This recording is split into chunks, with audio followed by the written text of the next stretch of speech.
Shubor nakaslem jong unongsan Hima. Ka Magnificent United Galayora ya Sunday Amateur Cup hadian maklala ban penliam ke Victoria FC da arko lanot hagjinya khone ke final Hamadan he mini stadium Maulai Phutmuri hsingi ublei ka khat khanai der risau arjar arpusan ya ka wei ka ball bakla kum thap hi urang ele kai ka Victoria ba ya ka ba ar la thap do Neville Majau kat ba ya ka Sunday Amateur League la yora ya ka namla do da ka Real Challenger ka bla he point do da ka ba yakhur baro arpu pra point kat ba ka Magnificent United kalawan ba a da arpu 100 point bat ka Darla FC hakadan ka balai da khatnyo point namar khandai sien yakhun hakni skila samru eki khusnam shimet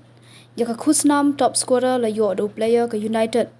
walam kupar masar hadian ba uthap khat arkul baro kat ba ka numbers goalkeeper ka lechu alpha snongklau na ka team Real Challenger bat ka nam best player Shau Neville Majau na ka team Magnificent United. Yakni ka jinya kop yela kai football penyat na ka madan he referee committee. Lapan ipo ipeng ni ka sngi da ka jinya kat lang ka national referee ka Rio lang dhar kum ka kongsan uba Jovi Cream bala beting kai ki trophy bat ki jinut jingsap jong ka tournament bat ki wei